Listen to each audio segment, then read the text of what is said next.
That's a lot of activities happening in this time. How do you prioritize all of these? And what are the priorities of the ministry, I assume?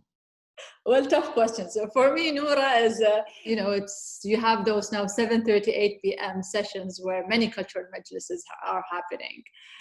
Tonight there's one, tomorrow there's another one, and back then you will get into a car. You're going to spend more than 30 minutes or hours to reach to that event, and it's just a lot of kind of a physical and logistical waste goes out of it. And now I think it's for us it's easier to prioritize, and it can be overwhelming, but I feel the more the better. The ministry is also prioritizing how can we sustain the creative sector. Ellie, it's important that this creative sector can be your future job. You can, if you want to be an artist, this can be a future job. If you want to be a graphic designer or a filmmaker, this can be a future job. In order to do so, we launched the National Creative Relief Program, which is instrumental in recognizing and supporting individuals and creative SMEs in the UAE to sustain their business and keep them afloat. The support was offered to citizens and residents from the UAE. Who contribute to the cultural ecosystem. Last week, we announced financial grants to 87 creative individuals and SMEs. The grant, which was 15,000 to 50,000 dirhams, that were distributed to them. The volume of interaction of the National Creative Relief Program itself, I would like to highlight that I'm so proud to say that with the help of our partners in the local entities, it's the first of its kind in the region. You see it happening in other regions, but it's the first of its kind. That shows also in such an unprecedented time, we look at the sector as a vital sector that we need to support. Such intervention will help sustain the business. We're also working with our partners for a second phase. We're all learning. It's a learning process, and at the end of it, we're gonna hopefully be able to track down what are other layers that we need to intervene on, such as policies that would enable the sector to thrive. These are interesting insights. I think I'm not an artist, that's for sure. I would love to be one. So everyone is an artist, Eddie.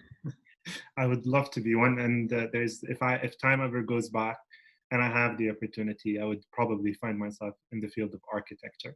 But unfortunately, we don't have any control over time. But one thing that I've been noticing is the role that art played in this pandemic.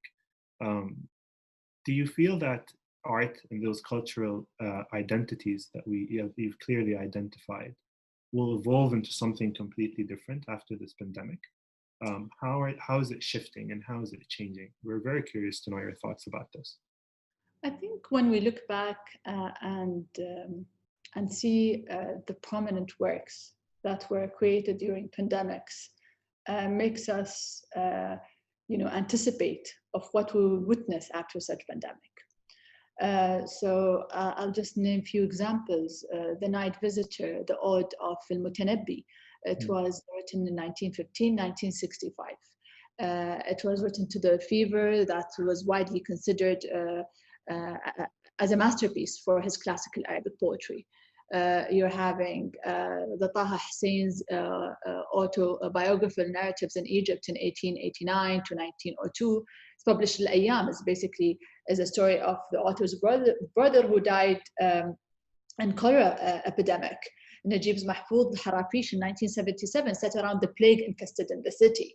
Edvard Munch's self-portrait after the Spanish flu as well, 1919.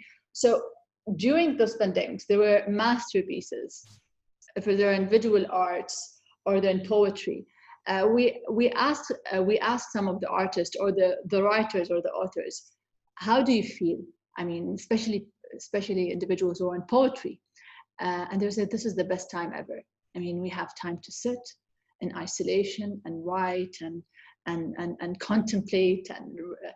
And I think this is where for us, we can't wait for post the pandemic, because I feel that the artists are also being inspired, although we're going through not an easy time. yet creativity, is just always a form that it will be, we will see the best outcome of it in such tough times. Let's conclude with one last question, and it might be a bit of a personal question. What is your favorite art piece? Oh, this is a tough question, Ali. We're very curious. I mean, I'm sure there's many, but let's make sure to pinpoint one. Okay, so I don't think it's if it's an art piece, I'd rather highlight the genres that I'm interested in, or from where they come from.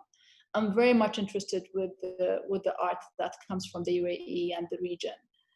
Since the early, if we say the region, 30s, 40s, the UAE 60s, and till maybe the mid 90s, let's say.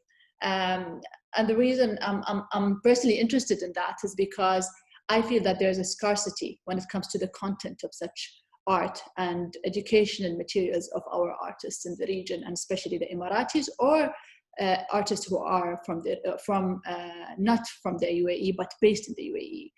And I feel there's always a role for us to talk about them, to purchase their art, to support such work, to look at what kind of publication, or how can we work very closely with the Ministry of Education to get my niece to know about not just Picasso, but know about Abdul Qadir Reyes or Najat Mekki. So I think this is my interest, and it's just tough to point one favorite art piece, because there are many. I agree, and I don't think it was a fair question as well. Thank you very much for this conversation.